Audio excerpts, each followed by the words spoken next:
Today's episode of the Apter Chat is brought to you by Blue Chew. Guys, remember the days when you were always ready to go? Well, now you can increase your performance. Hey, wait a minute. I'm back. It's me. You remember Tex? I do. Tex, how have you been, sir? I've been great. I got, I'm Tex from the Blue Chew crew. I've been great because I got a supply of Blue Chew and I went on tour. And I'm telling you, the ladies just kept asking me after I took that little Blue Chew and chewed up. Tex went on tour and they kept asking me for more and more. Well, Tex, the best part of that is that you went to BlueChew.com and you used the promo code BILL and only had to pay $5 shipping. Am I right? That's right. Got the first shipment absolutely free. And then when it got to my house in a discreet manner, nobody knew it was coming there, not even my family. I went on tour and the girls asked for more. Well, let's speaking of more, let's tell everybody a little more about Blue Chew. BlueChew.com brings you the first chewable with the same FDA-approved active ingredients as Viagra and Cialis, so you know it's the real deal. And it's the stuff that works. You can take them anytime, day or night, even on a full stomach, or when you're on the road like Tex. And since they're chewable, they work up to twice as fast as a pill, so you can be ready whenever an opportunity arises. Now, this isn't just for guys with dysfunction. And Tex, you can attest to this. Well, that's right. By the way, my fans that seen me singing up there, because I country music sing, people don't know that about me possibly, but right during my encore, I popped in that Blue Chew, and whoo! Well, look, it's for any guy who wants extra function and to enhance their performance in the bedroom. Now, Blue Chew is prescribed online. As Tex had mentioned before, it's shipped straight to your door in a discreet package, so there's no in-person doctor's visit. There's no waiting in the pharmacy. Best of all, no more awkwardness. And, Tex, they're made in the USA, and since Blue Chew prepares and ships direct, they're cheaper than a pharmacy. So right now, for our listeners, you can use the same promo code that Tex used. You go to BlueChew.com and get your first shipment absolutely free when you use the special promo code BILL. Just pay $5 shipping. You said BILL, right? BILL. No matter how you say it, make sure you spell it right. Again, it's BLUEChew.com, promo code BILL to try it free. So Blue Chew, it's for me, and it sure is for you. And it's also the better, cheaper, faster choice, and we thank them for sponsoring the Apter Chat.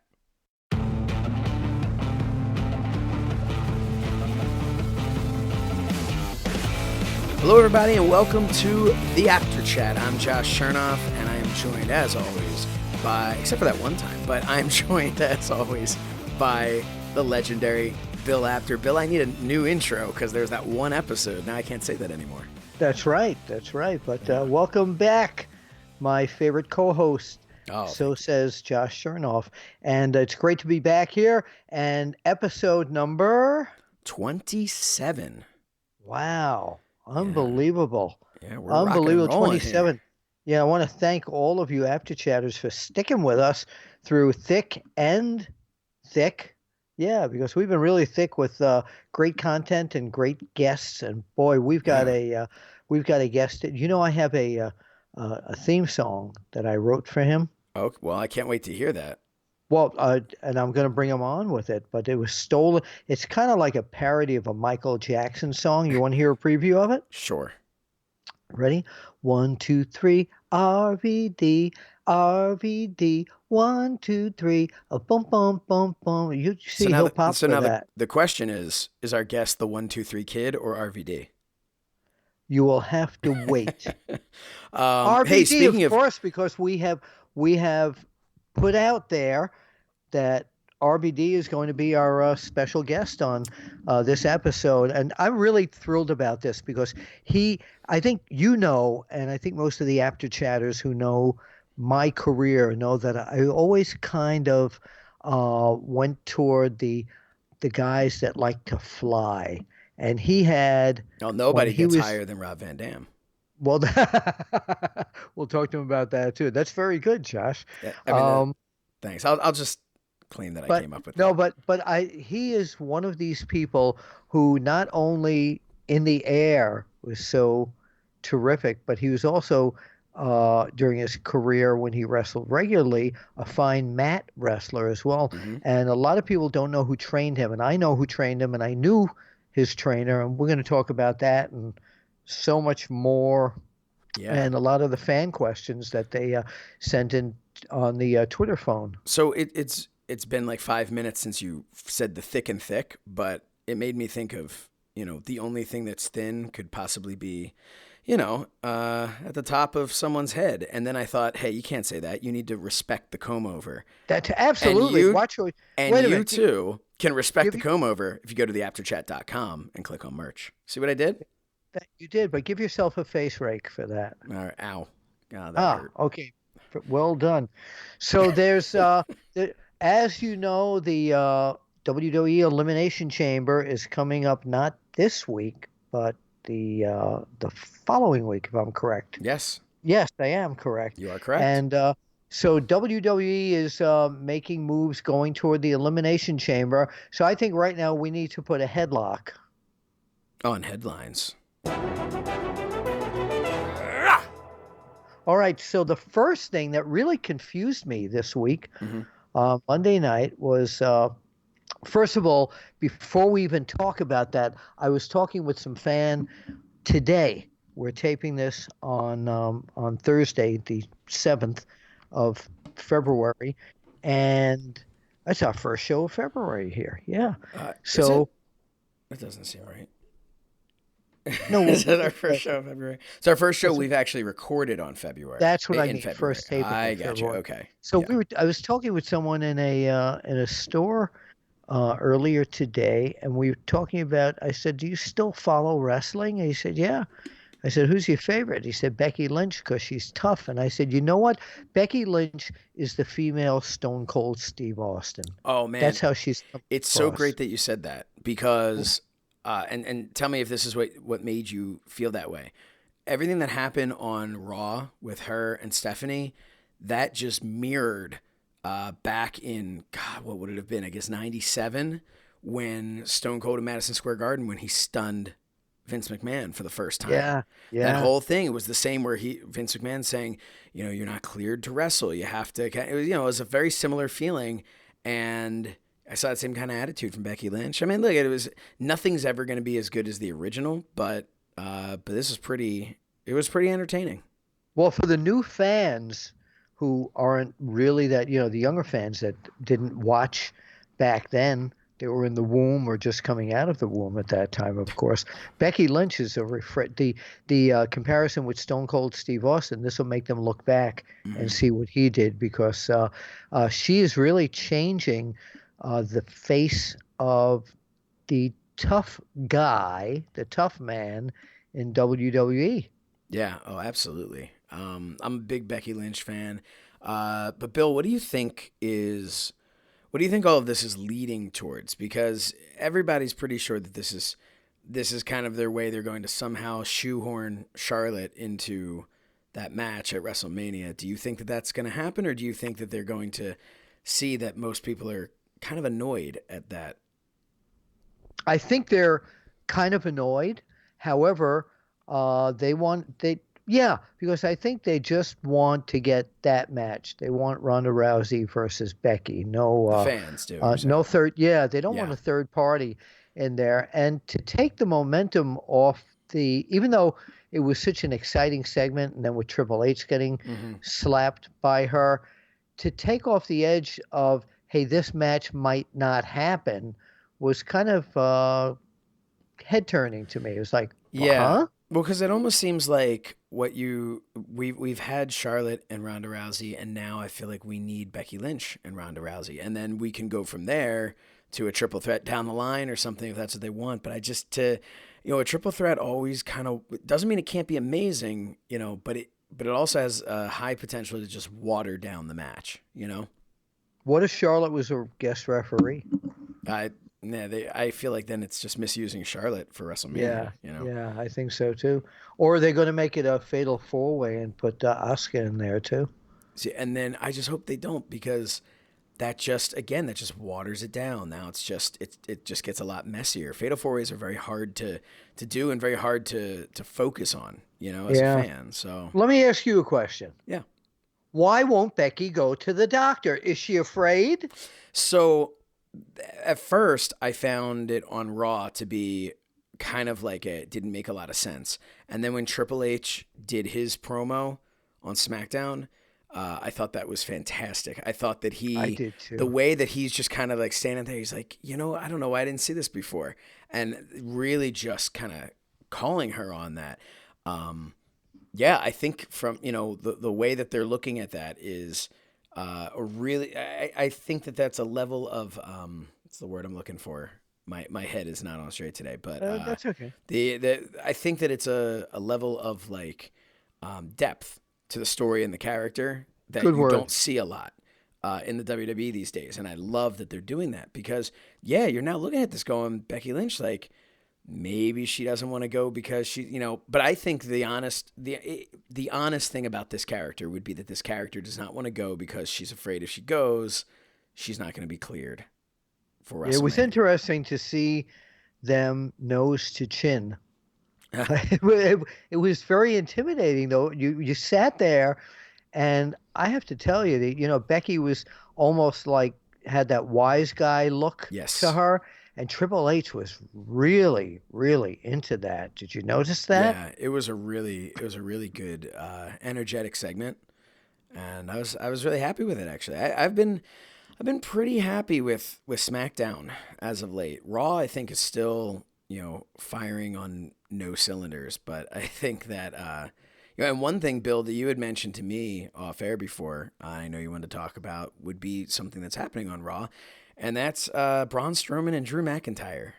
Well, before we go there, I want to just stay on the ladies, if you don't mind, for a moment, All right. and the anger that Ronda Rousey is showing, where she's almost breaking everyone's arm. The fans are really booing the hell out of her, Yeah, it was only a even matter of against time. even against the bad girls. But it was only a matter of time because they've been, and maybe this has been their plan all along, but they've just been presenting her in such a poor fashion, in my opinion, from a character standpoint. Not in ring. In ring, she's been fantastic, but from a character standpoint, they had her like just the happy-go-lucky, happy to be here, Ronda Rousey, and it's just, believe it or not, she's been there for a year. And that's a lot of Yeah, it time to, really is. It yeah, really is, and it's always pretty much.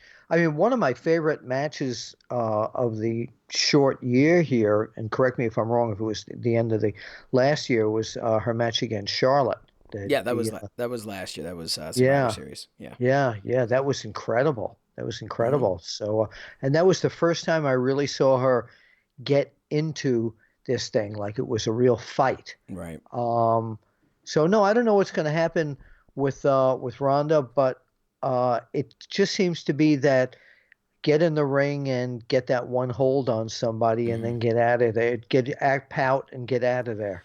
Yeah, it's going to be interesting to see how this is built up over the next few weeks because we still, obviously, we have Elimination Chamber, and then I want to say we have Fastlane after that, and Well, then you just WrestleMania. said it. Yes, Yeah, you well, I said you want to want I to. want to You say did. it. You did. Doesn't mean it's You right, did. but I'm pretty sure it is. Yeah. So So cliche of the show. Time will tell, Josh. yeah, I don't think I've ever said that. No, I just did. Okay, all right. I Yes. thought you Yeah. were Yeah. putting that on me. No. I have a So tendency to say at the end of the day. That's you something do. I've caught myself saying a lot. But You hey, we do. all have our things. And it depends Um, what time the end of the day is. yeah, man, I'm ready for the end of the day. Full disclosure to everyone, if I sound like crap, I had some sort of food poisoning or stomach bug or something, and I You am. sound fine. You sound fine. Oh, okay, well, I Yeah. feel great. Good. So, Now but you I wanted to talk about wouldn't what be we anywhere talked else. about off the air. Yes, Drew McIntyre and Braun Strowman, and why was that given away on television? Why is that? I just feel like those are two guys. Braun has lost all his shine, and it just seems like they're working overtime to take it away from Drew as well, and I don't understand. Back in the days when I grew up watching wrestling, you Hmm. had to go to the live matches somewhere to see a a match like Braun Strowman, Drew McIntyre. Don't forget Saturday night at the Island Garden Arena, Strowman takes on McIntyre. Right. Right? This type of thing. Right. And it's a totally Now, different, the business model is totally different now. But oh yeah, yeah, of course it's all about the ratings, but we've now seen that combination so often that I think it's lost its luster to the fans that see it on TV. Then they get to the live arena, it's the same match. I just don't believe in giving away pay-per-view quality type of matches in well, terms of headliners no. And on the TV. the issue with that is, as soon as you give that away, you have removed one very important ingredient to getting people excited about a story, and that's the anticipation of seeing that. What could that look like? Braun Strowman and Drew McIntyre. What could that, And that's like the number one thing that brings people in. So why now do we want to see it again? And then I feel like they rely more on what the finish is going to be. Now it's like, oh, well, you've seen it a million times, but what's going to happen? And it's Well, like, you know what? It's taking too long to get from the beginning of their feud to whatever they're going to do to culminate it at WrestleMania. yeah. It's much And too long. it's just it's kind of the sign of the times. It's the issue that they have with having 3 hours of Raw, 2 hours of SmackDown, having a pay-per-view every month. It's tough. Once upon a time, you talked about drawing people to the house shows, but if you looked at it strictly from a television standpoint, you were also only getting like an hour a week, maybe. I mean, look, you were getting a few hours if you looked at Superstars and Challenge and Primetime Wrestling, but you weren't getting anything more than just squash matches for the most part, and then maybe one match. And the storylines were being told in these backstage segments, in these backstage Yeah. interviews. Yeah. So But the squash matches I mean, if they had Braun Strowman squashing somebody every week, I'd want to go to the arena and see how he'd make out against a Drew McIntyre. exactly. But now that you've seen Braun Strowman, taken down, look, I think when Brock Lesnar threw him around and he fared worse than Daniel Bryan did against Brock Lesnar, Yes. Yes. I don't understand it. I don't know what they were thinking, and I think they ruined him, and I don't think that means he's gone forever. But look at a guy like the Big Show, who's still there. That guy had half the success of his career that he could have had they known what to do with him. And he's said as much on, I remember when they did, I want to say it was Stone Cold's podcast on the WWE Network. And he said that he thinks they made mistakes over the years, just flip-flopping him. He's a good guy, he's a bad guy, he's a good guy, he's a bad guy, No, he was never the same since Hulk Hogan pushed him off that office building in Yeah. WCW. Well, That was I it. didn't think that really affected him too much because he was back, wasn't he back later that night? Immediately. I know. That was, Immediately. man, Immediately. those were What a good times. moment. So another thing now, and of course the WWE story about Dean Ambrose leaving and me not believing that, but more credence was left to it this week when he was beaten by EC3. Yeah. Ambrose wanted to know where EC1 and EC2 was. I thought that was a great line. You know what I thought when I watched Dean Ambrose cut that promo on EC3 and Alexa Bliss and doing that thing? I thought to myself, they announced that he's leaving, and this is the first time in years that I have found him entertaining. Yeah. It was all of a sudden Really? now he's out there he was actually funny as opposed to trying to be funny. You know what I mean? It was just Well, no, he's trying to be sarcastic. yeah, but it was I think. but it was amusing, and I don't know. EC3, I still think they continue to. I don't think they get what EC3 is, and they just they're not using him well right off the bat. I think they're using him terribly. They're going to use him well, and I'm going to tell you why. Because everyone that has come out of that TNA and the Impact Factory pretty much has been made into a near main eventer or a main eventer in WWE. Well, it's like we can show you what we can do with your people. Right. I mean, it's just look. It depends. I mean, I don't know that I necessarily agree with that. If you look at some of Bobby Roode. No, I'm talking AJ Styles.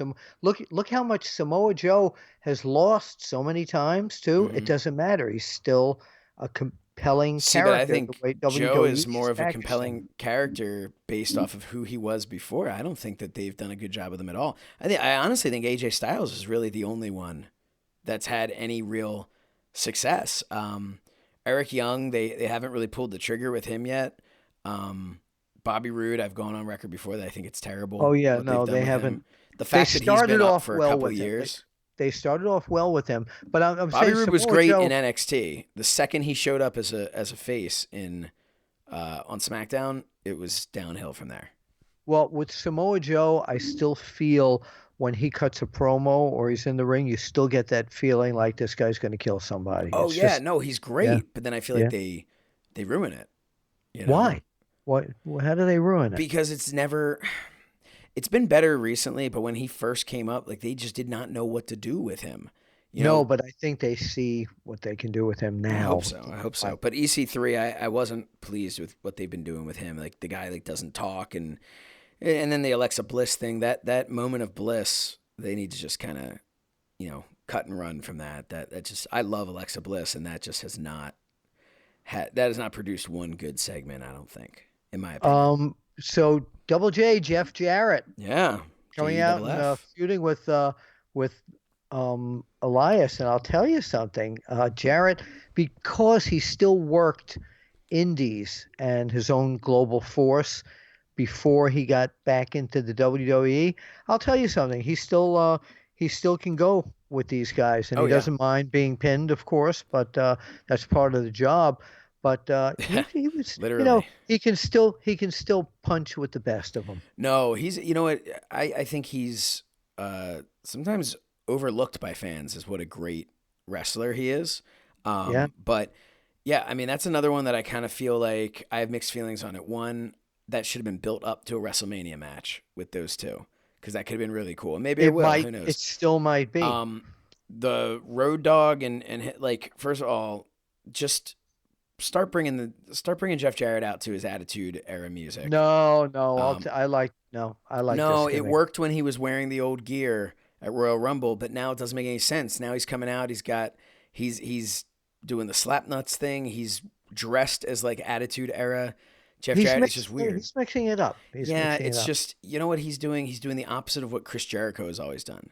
And this is Yeah. not Jeff Jarrett's fault, but they've made him a nostalgia act, having Road Dogg come out, and then not to mention that D-Generation X proudly brings to you like now they're Oh, acting. everybody pop for I love that. Yeah, I mean, that's just great, to except bring for the that. fact that Jeff Jarrett was never a part of DX. So it's No, like, I what are you know that. doing? I know that, but you're trying to make too much sense of this. I know. That's why It I'm was just for looking nostalgia looking forward to pop. AEW, You know where what they're I going to want to pay see? attention to those You know what I types of want to things. see? Yeah. I want to see WrestleMania, uh, Double J, Jeff Jarrett, and Road Dogg against Elias and the Honky Tonk Man. That's what I want to see. Oh man, that would actually be pretty Pretty incredible if they good. It would if be they could pretty pull good. that off. I mean, A I don't think. semifinal match in any arena. No, I actually, you know what? I think having Honky Tonk Man that would be great to have Honky Tonk Man come in. Now, I don't know what type of what the heck he's looking like these days, um, but I think that would be if you're talking Elias as a heel and you need to throw one more guy in there, it would be Oh, Honky fantastic. Tonk's the guy. But yeah, no, I've never been a fan of nostalgia acts. I feel like it takes away from the legacy of the wrestler, and then I also think it takes away from the opportunity. You know, if Jeff Jarrett, there's no reason they had this day and age they had to just be like, oh, he's a nostalgia act. They could have come back as a legitimate. I mean, he's a Hall of Famer and taken to the next I level. But I don't agree. Don't agree. I you don't think think he's that in this. Jeff Jarrett No, could handle no, his being a major his player? history there. No, I think his history there. He's good nostalgia act to have him on uh, TV every week would be overkill, but to bring him in every once in a while for a special angle, I think that would be great. All right. All right. So we have an opportunity later this evening after we tape to see what is going to go on with the big party in Las Vegas that Cody Rhodes and the Young Bucks and AEW are going to announce where and when tickets go on sale, and also other people that have joined AEW will be announced and some other business partnerships. So I am going to do a report Josh, after we tape and after I watch that event, I'm going to do a report on www.onewrestlingvideo.com, and I hope the Apter Chatters will check that out. Yeah, definitely go check that out. Bill's going to give you all of his opinions as a recap off of this. Very much looking forward to it. Most recently, they made a couple more announcements in the last 24 hours that Hurricane Shane Helms will be at Starcast. I know I kind of shifted from Yes, that's good. from No, All go Elite ahead. to Starcast. Jerry the King Lawler has been announced that he will be there, and then of course they prior to that they had announced Jim Ross. They had announced Eric Bischoff is going to be there. Sean Mooney will be the official host. Sting was the first announcement, which is great. He was not there last year, and then of course Bret the Hitman Hart, my favorite of all time. I know. I've only had an opportunity to meet him one time, and I was starstruck. Couldn't even get any words out. Well, you'll be And starstruck this time. And by I'm the way, looking forward to maybe getting one word out this time. I am negotiating to be a guest again at Starcast Okay. and Starcast 2. I can't wait. Did I ever do Oh, my I just Bret told Hart? Conrad I was coming. Oh, all So, right. Did I ever do my Bret Hart invitation for you? yes, I think you've done it twice on the show, Okay, I and wasn't sure. you can do it again though. No, we can't right now because it's time for my theme song. All right. Yeah, we got Introduce a our guest. guest. All Are you right. ready? Do you want to do this One. once he's on the line, or do you want to do it now? Let's get him on the line. All righty. Dial him up. I'm dialing him up now. Josh and I are on the line, and I was going to bring you on with your theme song. Oh, dude, I'll probably recognize that. Can All you right, hear me okay? let me do it. You ready? Okay. Yeah, You we can ready? hear you. Okay, here we go. Ready? How are you? I'm going for it right now. How's it I'm going, going man? for the theme song. I'm going for the song now. Ready? Here we go. 1, 2, 3, RVD, RVD. 1, 2, 3, boom, boom, boom, boom. Now you come in. Make your entrance. 3, 2, 1. Willie's done. Now he's gone, so it's my turn. That was real. You know what? You can really think on your feet. Yes, well, my feet are very educated, as I've heard that. Jim Ross has years. You know where he might have gotten that from? When I was growing up, and I used to watch wrestling when I was a kid, they used to say that Antonino Rocca had educated feet. I wonder if that's where JR got that from. Wait, are you telling me I'm not the first educated feet wrestler? I No, think your feet went to a better school. No, it was Antonino Rocca when I was a kid. I did not come on to show to be insulted, and I can't believe you were ever a kid. That's as soon as you mentioned that, and he had, I remember he would come on and say, "Well, you know, I have educated feet, and my legs are insured for." I think he said like $30,000, and I remember telling my parents I wanted to get my legs insured, just like Rocca, because I wanted to be a flying wrestler.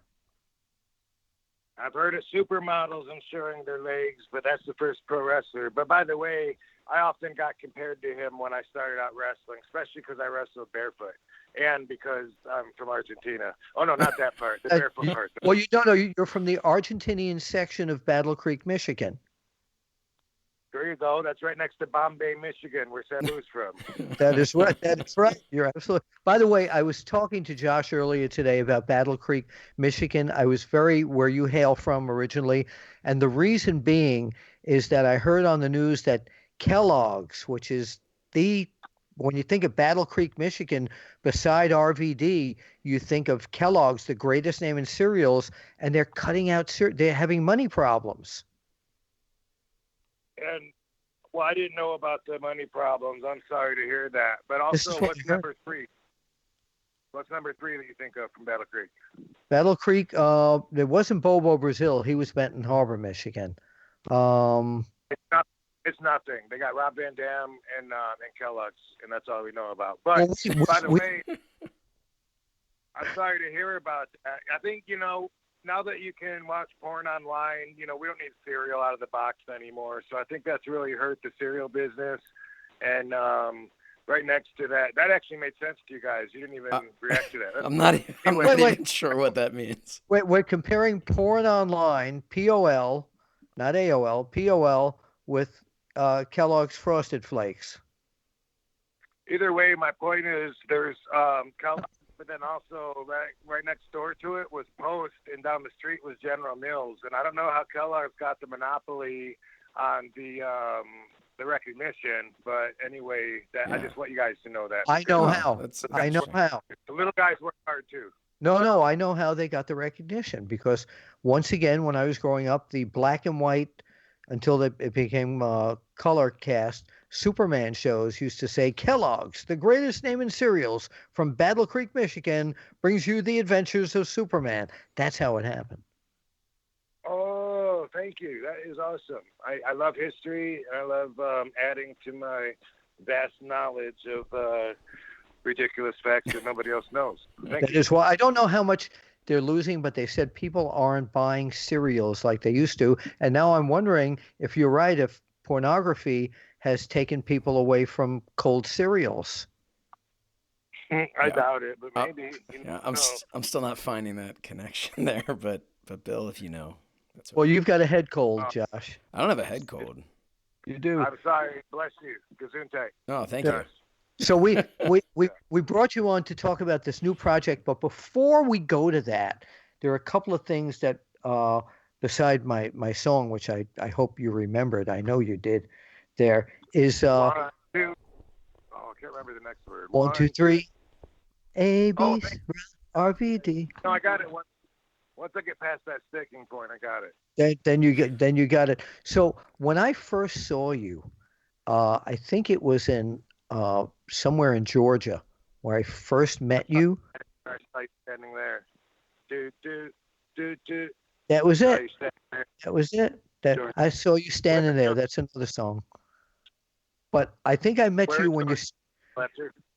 I think I met you when you first started in Georgia, and I was so enthralled by your style because, again, I was like, and Josh made a comment about this. I always liked the wrestlers that were flying high. So you can take that two ways, but you were absolutely amazing in the ring. And when you came back, I introduced myself. You said you knew who I was from the magazines. And I have to tell you, and I think I always mentioned to you that my favorite back then was Mil Mascaras as a fan. And I said, you're the only guy I'd seen back then that equaled the Mil Mascaras factor to me. I always appreciate that, and I know you've always told me that I'm your number 2, and I take that to heart. Well, it's a tie. It's a tie. Okay, a tie for 2. A tie for 1. Now, with you being a flying wrestler coming out with that type of style, you were trained by Sabu's uncle, the original Sheik, not the Iron Sheik. Everybody's, oh, it's the Iron Sheik. No, it's the original Sheik. And that was a man who never did a drop kick, never did any backflips or anything, and kept his gimmick 24/7. People in his neighborhood didn't realize he spoke English. So going from your training with the Sheik, both you and Sabu turned out to be flying guys. How did that happen? Well, it's what we brought into the training, and it was our personal interest.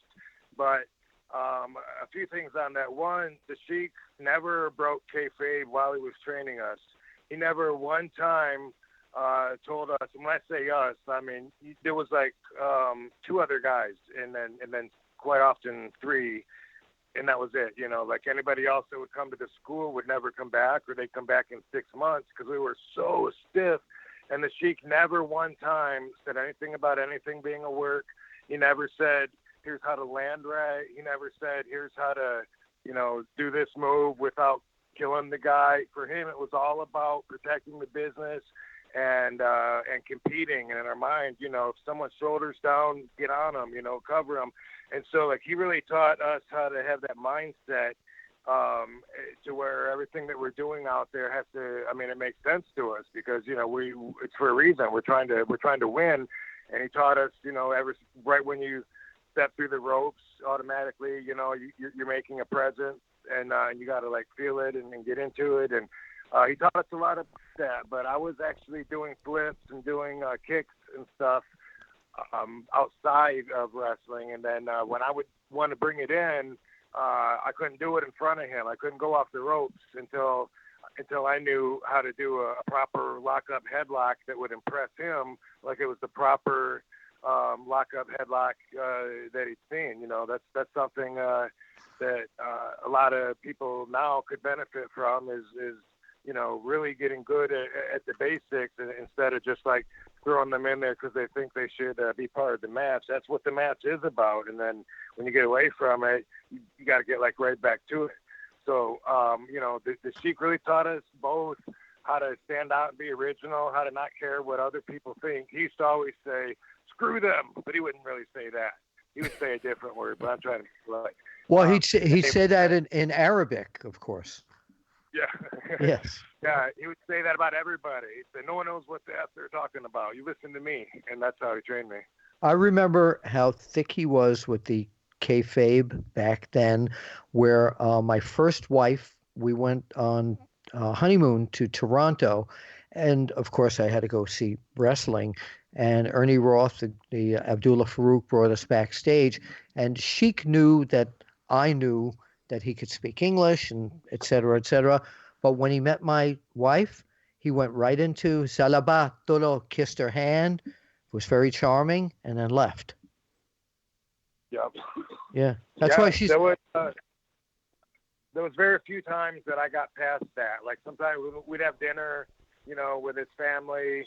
He would act a little different around Joyce, his wife. You know, he'd open up a little bit. And then when he was around, like, his little niece, like, he loved his niece, he would get real soft, you know, and you would see him loving people. And so that was pretty, you know, pretty contrasting to the to the what we'd see 90% of the time. But yeah, one time he told me something that stuck in my mind when he was soft Sheik. And he said something. He said, I never let my dad leave the room without kissing him. And that just really stuck to me. And I actually started kissing my dad after he said that. And I'm glad that I got that he taught me that, as well as everything else. Yeah. Wow. Josh? Yeah, you know, I wanted to shift gears a little bit to, obviously it's tough to think about your career and not think about ECW. What was, you know, we had a bunch of fan questions. I wanted to kind of pepper them in throughout the conversation. One of the questions was, what was the worst injury you ever had in wrestling? And to me as a fan, I could only think of the I want to say it was a knee injury, in ECW, but what was, you talk about with, the original Sheik learning to do everything really, you know, he wasn't showing you how to do anything softly. What was the worst injury you had? And then was there ever a time in a match where anybody was concerned about you injuring them? So my worst injury out of my career would have been my knee, which was in WWE. In ECW, I broke my ankle. Not that bad of an injury, but it puts you out, you know, put me out for like 90 days or something. But comparatively speaking, it's not that bad because I had to get surgery on my knee. I had blown my the hell do you call it? My ACL was completely separated. I needed a new ACL put in as well as a meniscus tear that was sewn back together. That's the only surgery that I've had, and that definitely goes down as my worst. I was out for 12 months. But I really wanted to rest because I know a lot of my peers go back too early, and then they got to keep getting surgery. I don't want to drop names, but I know a lot of guys that happens. So I really wanted to stay out because I know, you know, I do a lot of jumps and stuff. So I'm glad I did because when I did go back to work, you know, it's like I forget about that knee, even being a bad knee for most of the time. So there's that, and there's been plenty of times when I've hurt other wrestlers, and I feel like that probably will go down as part of my legacy, you know, backstage. And I mean, I'm not proud about hurting anybody, but it literally is the way I got trained. You know, like before I ever had a match, are you trying to interrupt me? No, I said right. Goes back to the Sheik. Yeah, the Sheik, and then like Sabu, he's always been crazy too. Like I asked Sabu one time, we were in the ring and Sheik wasn't there for whatever reason. And I was, you know, I was already a martial artist, kickboxing at that time. I said, I'd like to do this move where I do a springboard off the second rope. I probably didn't know it was called a springboard, but anyway, the one where I do the back jump out of the corner and I kick the guy in the face. And I was telling Sabu that I think that would be a cool move. He goes, okay, try it. And I was like, yeah, but I mean, I know how to kick you like really hard to knock you out, but I mean, is there like a trick or something to, like, do I aim somewhere else? He goes, just do it and try not to break my jaw. And I was like, yeah, I don't know. I don't feel that comfortable. He goes, no, you're good enough. You got good control. And he goes, if you do break my jaw, then when it heals, he said, well, then we'll try it again. I was like, okay. I bounced off the rope, wham, broke his jaw. He's like, he's eating through a straw for the next, 4 or 5, maybe 6 weeks. And then afterward, he got in the ring just like he said. He said, do it again, but try to pull it back some. Wow. And that's the same, with that very same kick, I knocked Abyss's teeth out in TNA, which is one of the injuries that that I feel the worst about, you know, and there's plenty. I mean, I can't start listing or I'll definitely leave people out. But even when I started, I was like breaking noses here and there. But, you know, in my first year, I was wrestling guys around the Michigan, Indiana, Ohio area, Pennsylvania. And because we were so stiff, everybody, you know, was afraid to work with us. I remember one time in Fort Wayne, I had a tag match with my partner, Dango, who he has a GoFundMe page, by the way. I just tweeted about. But my best friend for forever, and now he's got the big C, and he's going down. Yeah, crazy. We'll make sure to retweet that. Cool. Yeah. So anyway, we had a tag match against these two guys. It might have been our fourth match. We were super green, and the guys were told that we believed that it was a complete shoot, so they were so scared to wrestle us. And you know, the match was real short because they didn't want to keep fighting us. But a lot of guys like El Snow was around then, Machine Gun Mike Kelly. These guys worked with us to really lighten us up. You know, like guys, and they got me working like so light. In '93, I went to Japan for my first time, and those guys wouldn't sell anything that I did, and they were like beating the crap out of me. And I took it personal at first, and then after a while, I got so mad I started giving it back, and then I realized that, you know, that was the respect for the business, and that it would make them look dumb if they were selling anything that was less than, impactful, right. Because that was the style. And so they brought that out of me, and I think what I ended up with was kind of snug. You know, all these injuries weren't from my regular work. They were from just, you know, myself or the other person or both just being off a little or misjudgment, you know, by whoever anyway. That's, you know, like when you're really throwing a kick hard and sometimes I just want to smack the guy's cheek on his face, you know, just being a half inch over and bam, there goes his teeth. Right. You know, you are the first guy who ever injured me in one of the championship office wrestling matches. And you can attest to the fact I'm not that stiff, huh? No, I still have the videotapes. I kept them where RVD put kicked me down, laid me down, put a chair on top of me, did a backflip onto me, and then another one off the Xerox machine. First guy to ever injure my arm there. I'm telling you. Do you remember that? Yeah, ask somebody else. Don't ask him about my stiffness. No, definitely. What I want to know is, did you get a concussion from having the trash can put over your head and then kicked to the face? I forgot about that. You're absolutely correct. No concussion. I withstood it. I was ready for you. So we can't talk about ECW without talking about Paulie Paul Heyman. Now, I used to work next to him at ringside when he was a punk photographer, pushing us all out of the way. Where did you first meet him, and what was it like working with him in ECW?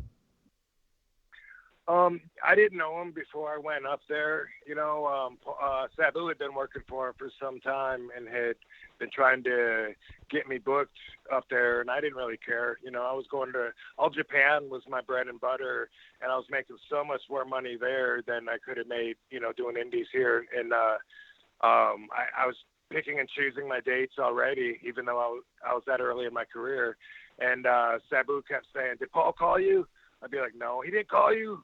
That he was supposed to call you, that mother effer. He was supposed to call you. Let me call you back."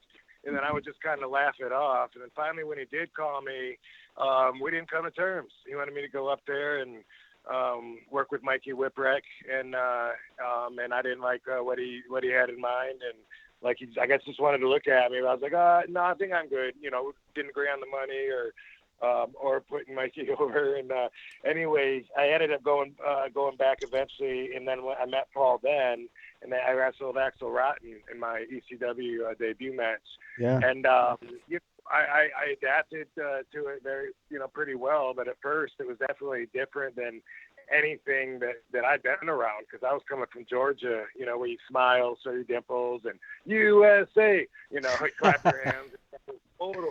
Total different style. But I just listened to Sabu. He was my mentor, and at that time, I would have done anything that he said. If he said, "Hey, that guy sucks, go kick his ass," whatever, I would just listen to him at that time. So we had our click. It was a little clickish, but I could see where it all came down from Paul, how he was the head of it, because he was the leader of, Extreme, and I understood that right away, because he would give these meetings and these speeches before we go out there to fire everybody up, and you'd learn a lot about him there.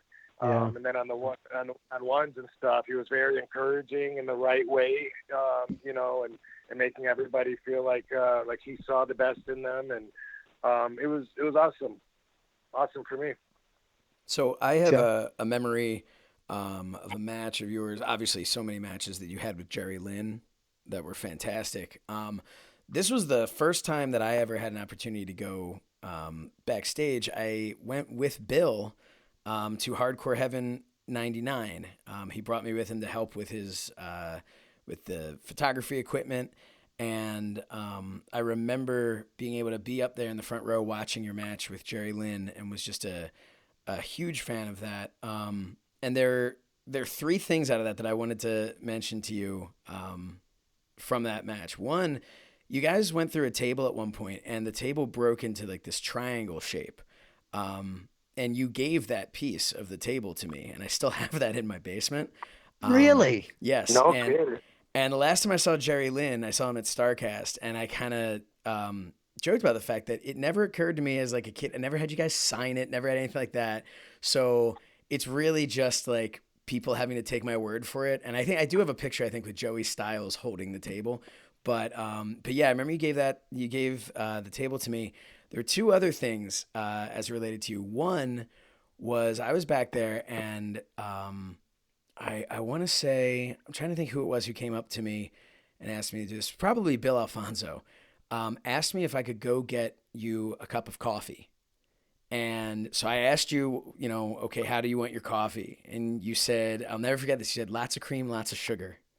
So I'm now tasked with trying, and I think I was like 15 at the time, and I'm now running around. It was in Poughkeepsie, New York. It was that building there, and I'm like running around trying to find this coffee. And I'm thinking to myself, what does lots of cream, lots of sugar mean? Because my idea of what that means could be totally different than your idea. And I'm like, oh my God, I don't want to give Rob Van Dam the wrong coffee. Well, but long story short, they didn't have any coffee in the building at all. So I had to come back and say, I'm sorry, I couldn't find you any coffee. Yeah. You let me down, dude. I did. I let you down. But then one other thing was I was, like I mentioned, I was a huge fan, and to the point when I had started wrestling, and I wrestled for like a 9-year period, but when I had started, it was shortly after that I started wrestling when I was right before I turned 16. And I tried to steal everything I could from you, and probably did it on like a 25% level compared to you if I'm patting myself on the back. But one thing that I loved was your airbrushed singlets. And I remember you actually at that show gave me the number to the guy that did your singlets. And Wow. yeah, well, I didn't end up going with them. I ended up going with somebody that was local. To this day, I have a show now on Fight TV. And one of the things I'm kind of starting to become known for is that I always have like custom ties for whatever show I'm doing. And I get them airbrushed. And it's the same person who started airbrushing my gear. And that was all, I guess that's all homage to you. So I just wanted to, those are a couple of things. I don't know if anyone listening finds that interesting, but a couple of things I just wanted to share with you. Right on, dude. Yeah. Great. And Great. I find it interesting. Let me say it's Joe Holland is the guy in Savannah, Georgia that always airbrushed my outfit. Mm. And I actually just heard from him yesterday. And if that triangular piece of wood is from the Sunset Power Bomb that I took to the concrete, then I'll always remember that because I have the scar that's right above my top lip under my nose from that exact very piece of wood that scraped me on that bump. So I'll forever remember that. I'll get a picture of it. I'll tweet it out to you. But yeah, that's awesome. You've I mean, not awesome that you got a scar, but So one thing going back in your past right now, tell us about the young Rob Van Dam before he just became RVD and the $1 Million Man, Ted DiBiase. Right. Yeah, that was just a freak thing. I was just a fan in the crowd, like 15, 16 years old. And it was a non-televised show at the Kellogg Center Arena, WWF, and they were doing a televised segment. We all knew Ted DiBiase was going to be there filming something that was going to make it on TV, so we were excited about that. But me and my buddy Dango, same dude, we rushed down to the gate and to the front, front row, and we're screaming because he's looking for a volunteer. And as soon as he pointed my direction, I just jumped over the gate and ran in there. I was so excited. I forgot to negotiate, and that was the whole gimmick. Was to, he offered me $100 to kiss his foot, and I'd seen the TV show. I mean, I should have said no until he got up to like $500. I was so excited. I was just like, I gave him I sucked his toes. I gave him a boot shine. I started taking Virgil's boot off. They said, "Get out of here, kid." But my friend, Dango, he has always said, and we were right next to each other. He always said that Ted was pointing at him, and that I just bum rushed over the gate, and that's how I got it. That's his side of the story. Did you get the money? Yeah, what was my first WWF money? It was $100. What'd you do with it? I don't know. Probably blew it on comic books. It's funny because on the list of questions here, the next one, and Josh, you could back me up on this, was comic. Are you still a big comic book collector? No, I don't buy anything new. I still think that the whole genre is cool, and I do signings at comic book conventions sometimes, but I don't. It's not as much of in my current part of life. Like I don't follow it. Well, we want to get to some fan questions, but before we talk about your current part of your life and I think I called you or tweeted you on this probably about 6 months ago, about 2:00 in the morning, I was channel turning and looked like a guy like you in a movie on HBO called The Wrong Side of Town. It was you and Dave Bautista in that movie. And I didn't even know you did that movie. Yeah, that plays a lot. And I'm actually supposed to be getting a back end that I've never got, so I might look into that real soon. Yeah. But it was 2009 that we actually filmed it. My first and only starring role, and I had I had a blast doing it.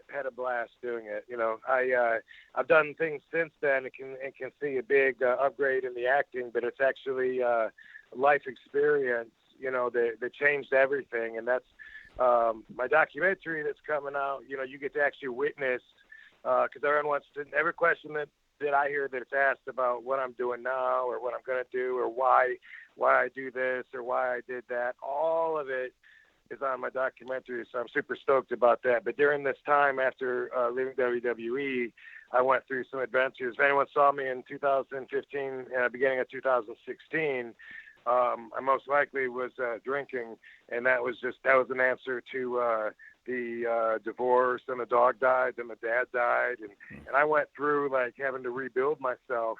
And because of that, that's why like comics aren't a priority anymore.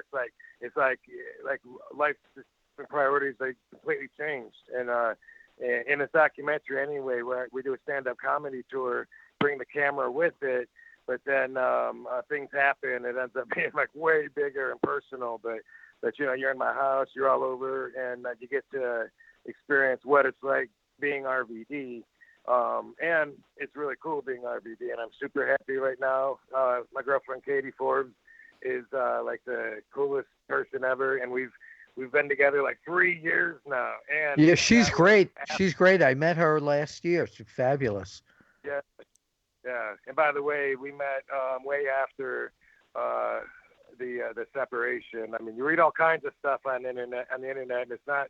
I don't feel like it's my place or should be my place to dispel rumors. Like every time I read something, to answer to it. I'm not someone that does that. But in this doc, though, you get everything answered by actually experiencing it. And some reviews I've got, they've all been good. I expect everyone's gonna love it. I'm really proud of it. But it is a bit like a roller coaster because of unexpected events happening while we filmed it. Trying not to give away too many spoilers. I haven't talked about it that much yet. This is like my second time, so I don't really have really worked out yet what to talk about. But super stoked, and I'll just be a big event on this too. So I'm super glad that I have Bruno Sammartino's last public appearance on my documentary. It's called Headstrong, by the way. It's on iTunes. You can pre-order it now on iTunes. Headstrong. What? Headstrong, and it comes out February 19th. Wait, I think the signal drifted. What's it called, and where can you get it? RVD's documentary. It's awesome. Everyone's going to love it. It's called Headstrong, and it'll be available on Google Play, Amazon, and Vudu, and iTunes when it drops February 19th. You can pre-order it right now on iTunes only. So everybody do that. I want everyone to go and pre-order it on iTunes. Yeah, and it's the guy, the real sure. guy. If you ever met me in a convention or you met me out or whatever, and you're like, you're one of the many fans that have been like, dude, I dig your outlook on life, or you're so chill, or cool, man, you were so. Anyway, that's who's on this documentary. You get to see more of me and my zenful outlook on life, even when challenged. Definitely going to see me in more personal than you've ever seen before. So it's people are going to be surprised at how candid I am, but I've always been that way, open, honest, you have, and super candid. There you go. So this is a perfect example. Yeah, I'm really looking forward to it. By the way, had you worked this out with me, we could have put the Office Wrestling Championship match on as an extra, but now it's too late. Well, it's not too late. That's going to go on the DVD. Okay, all right. Just keep that in mind. So we have some fan questions that before we, as they say, on the pod waves, before we let you go, Josh. Yeah, let's see what we've got here. Couple of questions here. Some of the fans, their questions were just like chanting Rob Van Dam, which I thought was interesting. So here's some just a fun one, not really having anything to do with wrestling. Lupe Martinez asked, "What's RVD's favorite scary movie?" My favorite scary movie. Man, I hate thought questions. When you're super mellow and gentle, it's hard to even have favorites because you don't invest that much emotion in anything, and you just kind of like go with the flow. Favorite? What's the last one? So I don't even know. Favorite? Ooh, three-headed shark attack. Scared the crap out of me. I almost drowned. Oh wow. Mike asks, what's your go-to workout exercise and favorite video game series? So these are definitely two different questions here, but yeah, favorite workout exercise and favorite video game series. Let's see. My favorite go-to exercise. Well, I mean, I do a lot of different exercises and have to include the whole body. If I was only going to do one, then I think maybe it would be a plank. You know, like sometimes I like to go in my sauna and I'll do a plank for at least 10 minutes, but it's what I call a rolling plank. So like when I get blown up or tired, I allow myself to roll to either side, but my knees still can't touch the ground. I have to stay like in plank form, but I roll from side to side to whatever to the time, and that's like a pretty much full body kind of workout. So, but I love Tabata. Like you control the intensity, but I do Tabata exercises, which is a 4-minute. It's a 4-minute exercise of doing whatever you pick to do them. It's 20 seconds on, 10 seconds off. And if you do the most you can, like you're running a race, no matter what it is, if it's calisthenics, or if you're doing curls or abs, whatever, if you do it like it's a race, that 4 minutes is enough. And there's studies that show that the results last all day better than longer workouts. What was the other part of that question? The other part of the question, actually, before I get to the other part of the question, I had wanted to ask you something about your workouts. Obviously, fans always know about the Van Damme lift. And did you invent that or just perfect that, or what was the story behind that? Right. I did invent it as far as I know. You know, I mean, I had seen Jean-Claude Van Damme do the splits in his movies, and I got to where I could do that, and then I was showing off at the gym at the Y Center. I would jump up, and then I would land in the splits across the benches, and then somebody said, I don't see why you're doing that. He goes, you're going to blow a kneecap out or something. And he was an older guy that I respected, that was jacked. And he was like, I mean, if there's a reason, then I don't understand. But otherwise, it's, you're just going to hurt yourself. And so then I started lifting weights and posing mostly, but just holding the weight, doing it. And the weight got bigger and bigger until people started saying, hey, you should check into getting that officiated, which I did. So 166.5 pounds. But recently I saw some other people that attempting. I'd never seen it since I did that promo in ECW. I'd never seen anyone come after, but on one of the social media, somebody looked it up and showed me like other people coming after it. And I was like, oh cool. Really? That's awesome. Yeah. So Josh, go ahead. Oh no, I was just curious because obviously if people had to think about yoga and professional wrestlers nowadays, DDP is kind of, that goes hand in hand. But to me, any flexibility or whatever, I mean, I would obviously have gone right to you. So was there I know you talked about some of the stuff you do, but what were you doing in the, I guess like that prime part of your career, where you're wrestling every night and doing, what was your workout then? Was there a lot of yoga in there? Was it just some sort of stretching? Like what was that? Well, back when I was in WCW, which was December of 92 until like May of 93. I was pretty young, but I was stretching, and DDP was in the dressing room at that time. And he saw that I was stretching before every match, spending time. It's a workout. It's not a warm up for me. Like my stretch routine is its own thing, and I'll do it for an hour if I have the time, and if I'm depending on what I'm doing afterwards. Like if I'm when I'm squatting, just because I'm under such heavy weight, or if I'm wrestling or martial arts, something physical, I usually like to do the whole stretch, and it take like an hour. But I can do it quicker, and that's just because of my experience and because my body is trained to listen to my mind and get results quicker. But DDP would see me doing these stretches an hour before the matches and then not getting hurt, taking crazy bumps and stuff. And then he said there must be something to that, and he started doing it. And now with DDP Yoga, he's like, he's influencing so many people that seem hopeless. I would have no idea how to help these people that he's able to give a whole new life to. Mm-hmm. The other Josh, question, sorry. Go ahead. No, we got a question, and I was going to say that when you were talking about Sabu and you were doing his voice, I could hear his voice. One of our questions, didn't a fan send something in about another impression that RVD does? Yeah, they said that they would be something like they would just be excited if he does his Shawn Michaels impression. You do a Shawn Michaels imitation? No. You know what that is I was interviewed on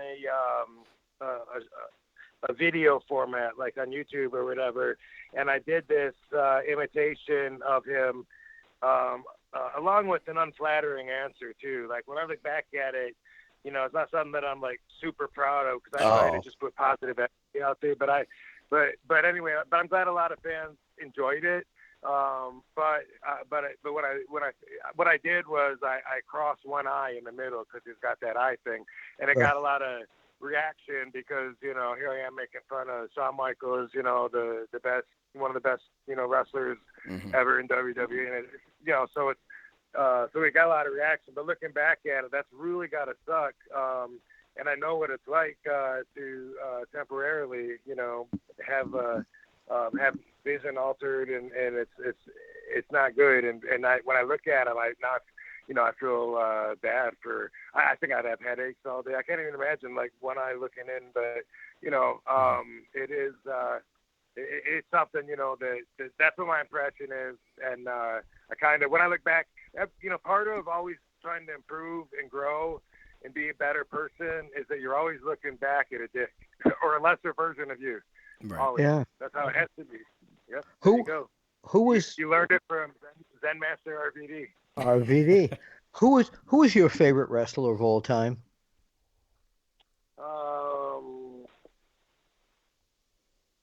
That you were a fan of. That I was a fan of. It's going to be Hulk Hogan. Hulk Hogan. I grew up on him. He's always going to be my number one. Okay. So that's amazing. I feel like fans just looking at your just purely you as an in-ring character and your in-ring style, I don't think anyone would have ever guessed Hulk Hogan. But I think I think that's really interesting, just the impact that he had on everybody at that time.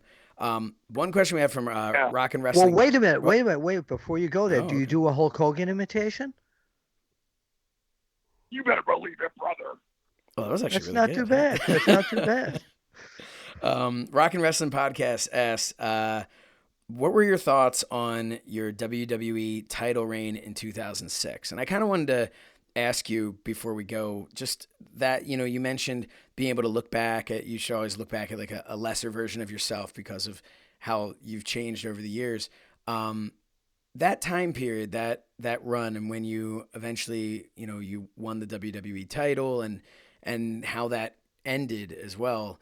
How did you feel about it then? How do you feel about it now looking back? So it was the most fun that I've had, you know, in my career, and definitely the best showcasing experience. And, you know, I appreciated everyone that came in and wrestled with me. And, you know, that was when I was at the height of my competitive mindset. And as a Zen master I am, I can tell you that has been my change in perspective, is that I don't have the competitive mindset before. Like even when I did that interview with Shawn Michaels, like that was obviously something that was still left over from having that competitive mindset. And when I had that, you know, and you have to have that, I think, you know, to be wrestling. I mean, it's a lot more competitive than realize behind, you know, everyone's wants your spot and all. So, you know, so anyway, you know, I would look at guys as for what and judge them on a competitive level, you know, like screw that guy, you know, I hate that guy, whatever. And now that I don't have that mindset anymore, when I see people that I used to hate, you know, I'm just like, hey, you're still alive too, bro. That's awesome. And it's I used to hate you. Hey, What's that? I said I used to hate you, but now I'm cool with you. Yeah. Yeah. Yeah. Well, no, Yeah. I mean, that's how it is. I mean, now I see everything different. And so, like, I still wrestle, and I enjoy the connection with the fans and I enjoy showing off with them. But I don't have that competitive mindset. Like everybody else, they're so much hungrier and want it so much more. And I do it like as little as possible. I do it when it's good business, but it's been like 10, 12 times a year for the last several years, as opposed to 220, 40 times a year, with the big dubs. So I definitely don't ever want that again. But So- you're certainly right, because when being backstage all these years, I always saw that competitiveness, not just from you, but from everyone, where who's getting that spot? Do you got that spot? Where are you going to be put on the show? It was like that dog eat dog. Everybody's wants that prime spot, so to say. And it was such a competitive business. It still is, but a lot fans never see that part of it. Right. And it's like, a lot of people, they compare themselves. That's when it's kind of ugly, but I'll notice people, wrestlers sometimes, it'll be like, I'm better than him. Why has he got that spot and not me? Or they find, it's like that everywhere. I know actors that do that, that say, the only reason Michael Clark Duncan got that movie was because he shed a tear. That's all, man. He shed a tear. He let one roll. That was any big guy's spot. It's like, dude, come on. Well, can I reveal now how much money you paid us at the magazine to make you the #1 wrestler in the year many, many years ago?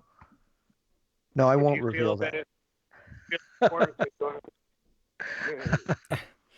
No, you deserve that. I have one last question for myself. You talked about how you're wrestling now maybe 12 times a year, but if it's good business, then maybe stuff like that could change. At this point, correct me if I'm wrong, but you're 48, right? Yes. So comparing you just based on nothing other than success in your career and your age, Chris Jericho, 48 years old, just signed what he says is the best contract of his career with All Elite Wrestling.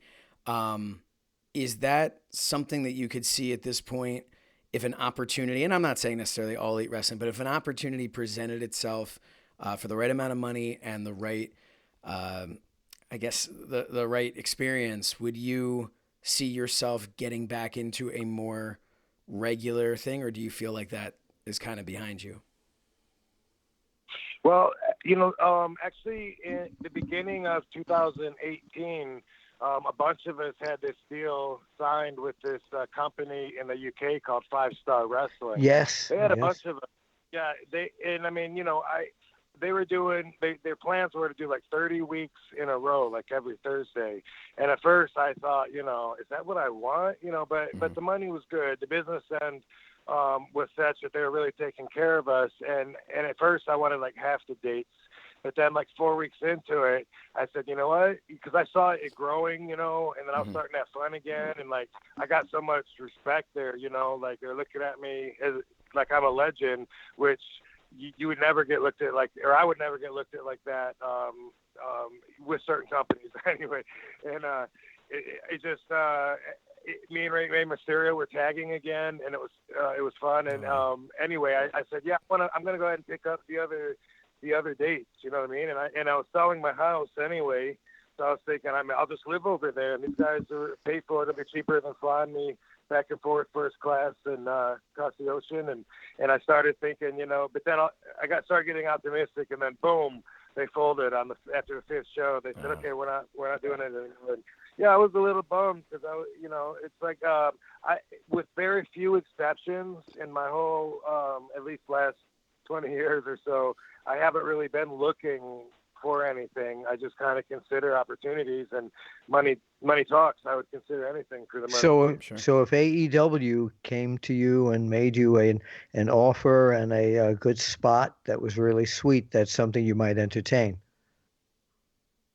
Oh, absolutely. It'd be something that, but when your idea, a lot of people's idea of good money and my idea of good money are different, but, Jericho knows. So, that I'm happy that he's able to get a deal. It might be stretched out over, a longer time. And so it's a bigger deal with less work. We all have our own values, and Sure.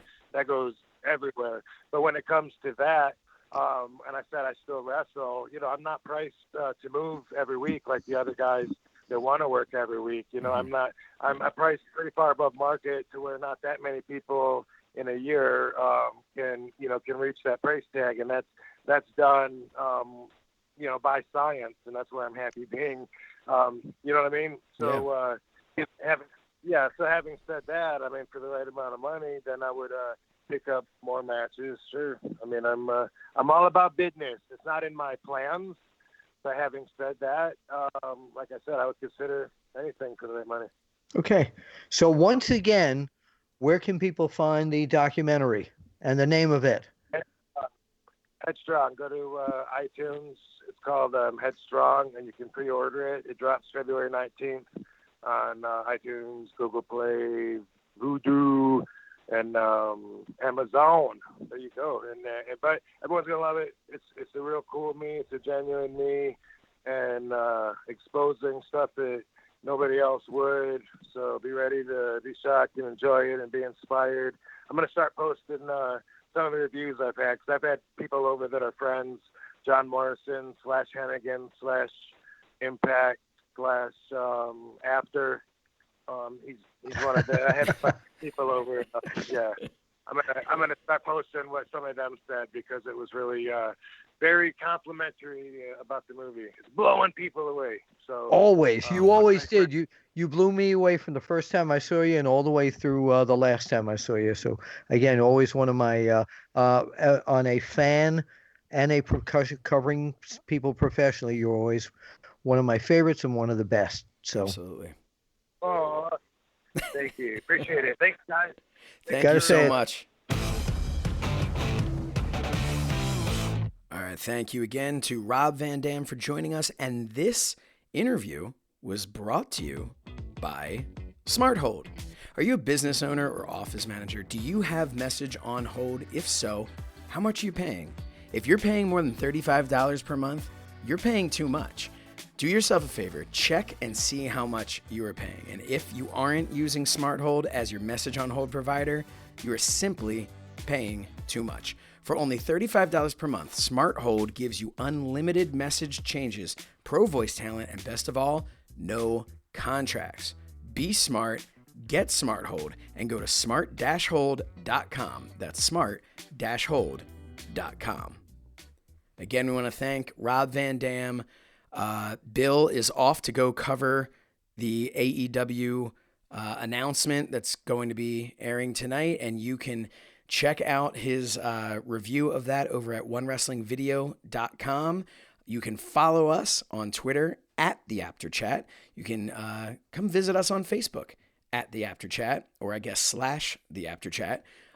Bill is at Apter1Wrestling on Twitter. That's the number 1, as he likes to remind you. I'm at So Says Shernoff. Next week, we will have my So Says Shernoff on Fight TV episode. Will be up on Thursday night. Definitely check that out. We'll be covering the Elimination Chamber, and we'll also be covering headlines and some fun stuff in honor of Valentine's Day. So make sure to check all of that stuff out. And if you be so kind, since I'm closing this myself, do me a favor and go follow at Shernoff Show on Twitter and track us down on YouTube, because we need a few more subscribers to be able to make that youtube.com/So Says Shernoff. So track that down. Go ahead and follow that. If you are in the Montgomery County, Pennsylvania area, come join us on the 13th at 7 o'clock. We will be filming in front of a live studio audience for So Says Shernoff on Fight. But this has been the After Chat, an awesome episode with Rob Van Dam. We hope you enjoyed, and we will be back next week. As Bill would love for me to say, we will see you at the matches.